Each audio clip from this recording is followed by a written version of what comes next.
Bonjour à tous les amis, nous sommes le jeudi 18 juin et comme tous les jours, je vous lis la lecture du jour.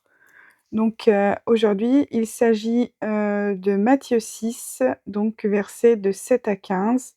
L'extrait s'intitule Vous donc priez ainsi. Et ensuite, je vous lirai donc l'évangile correspondant de Maria Valtorta, donc l'évangile tel qu'il m'a été révélé, et un autre extrait. Voilà, donc je vais commencer. Au nom du Père, du Fils et du Saint-Esprit. Amen. En ce temps-là, Jésus disait à ses disciples, « Lorsque vous priez, ne rabâchez pas, comme les païens. Ils s'imaginent qu'à force de paroles, ils seront exaucés. Ne les imitez donc pas, car votre Père sait de quoi vous avez besoin, avant même que vous l'ayez demandé. Vous donc priez ainsi. Notre Père qui es aux cieux, que ton nom soit sanctifié, que ton règne vienne, que ta volonté soit faite sur la terre comme au ciel. Donne-nous aujourd'hui notre pain de ce jour. Remets-nous nos dettes comme nous-mêmes nous remettons leurs dettes à nos débiteurs. Et ne nous laisse pas entrer en tentation, mais délivre-nous du mal. Car si vous pardonnez aux hommes leurs fautes, votre Père céleste vous pardonnera aussi. Mais si vous ne pardonnez pas aux hommes, votre Père non plus ne pardonnera pas vos fautes. » Voilà, donc dans les visions de Maria Valtorta, l'évangile tel qu'il m'a été révélé, il s'agit du tome 3, le chapitre 203. Écoutez, quand vous priez, dites ceci. Notre Père qui est aux cieux, que ton nom soit sanctifié, que ton règne vienne sur la terre comme il est dans le ciel, et que ta volonté soit faite sur la terre comme au ciel. Donne-nous aujourd'hui notre pain quotidien. Remets-nous nos dettes comme nous les remettons à nos débiteurs. Ne nous induis pas en tentation, mais délivre-nous du malin. Jésus s'est levé pour dire la prière, et tous l'ont imité, attentifs et émus. Rien d'autre n'est nécessaire, mes amis. Dans ces mots est renfermé, comme en un cercle d'or, tout ce qu'il faut à l'homme pour son âme, comme pour sa chair et son sang. Avec cela, demandez ce qui est utile à celui-là ou à ceux-ci.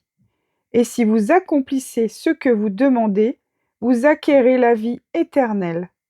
C'est une prière si parfaite que les vagues des hérésies et le cours des siècles ne l'entameront pas. Le christianisme sera désuni sous la morsure de Satan et beaucoup de parties de ma chair mystique seront détachées, morcelées, formant des cellules particulières dans le vain désir de se créer un corps parfait, comme le sera le corps mystique du Christ, c'est-à-dire formé de tous les fidèles, unis dans l'Église apostolique qui sera, tant que la terre existera, l'unique, véritable Église. Mais ces petits groupes séparés, privés par conséquent des dons que je laisserai à l'Église mère pour nourrir mes enfants, garderont toujours le titre d'Église chrétienne en raison de leur culte pour le Christ, et au sein de leurs erreurs, elles se souviendront toujours qu'elles sont venues du Christ. Eh bien, elles aussi prieront avec cette prière universelle. Souvenez-vous-en, méditez-la continuellement, appliquez-la à votre action. Il ne faut pas autre chose pour se sanctifier. Si quelqu'un était seul dans un milieu païen, sans église, sans livre, il aurait déjà tout ce que l'on peut savoir en méditant cette prière, ainsi qu'une église ouverte dans son cœur pour la réciter. Il aurait une règle de vie et une sanctification assurée. Voilà, donc ensuite, pour approfondir, nous allons lire un extrait, je vais lire et donc pour vous, et c'est Les Cahiers de 1944, la date du 23 mai. Et l'extrait s'intitule La bonne volonté d'obéir. Jésus dit : Dieu qui est bon met son serviteur à l'épreuve, mais il n'impose jamais un sacrifice supérieur à ce qui est juste. Il le conduit presque aux portes du sacrifice, puis il vient à secours et se contente de la bonne volonté d'obéir de son fidèle serviteur. D'ailleurs, la bonne volonté d'obéir est souvent plus pénible que le sacrifice en lui-même. En effet, quand ce dernier est rapide, il conduit vite à la paix et communique une exaltation qui est l'explication de tous les sacrifices, y compris pour des faits humains. En revanche, c'est une torture beaucoup plus pénible de savoir que l'on doit accomplir un sacrifice, de le savoir très à l'avance. Cela prive de toutes ses forces de cet élan qui réjouisse l'esprit d'un héros. Voilà la raison pour laquelle la bonté du Seigneur vous dissimule l'avenir et vous dit: ne cherchez jamais à en soulever le voile.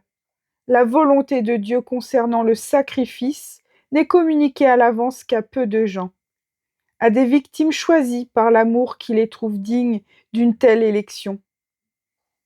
Moi, je l'ai toujours connu, même quand, homme, sous le vêtement de la chair, je n'ai jamais limité mon esprit divin, et jamais, pas même un instant, ce qui m'était réservé ne me fut inconnu depuis que je suis devenu Jésus.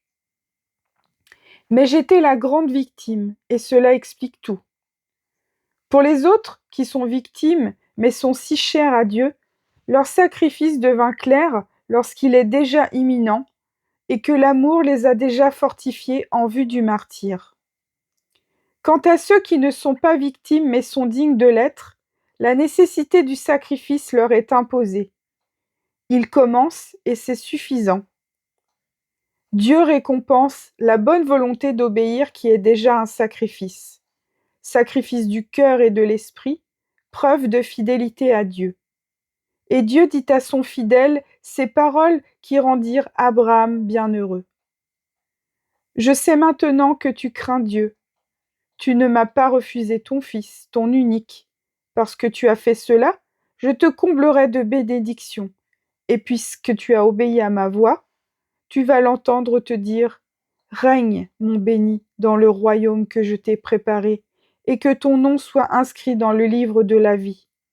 Que les cieux exultent, car on y a fait une grande fête pour chaque nouveau bienheureux qui entre dans la gloire et qui repose dans la joie inexprimable de contempler Dieu et de le posséder.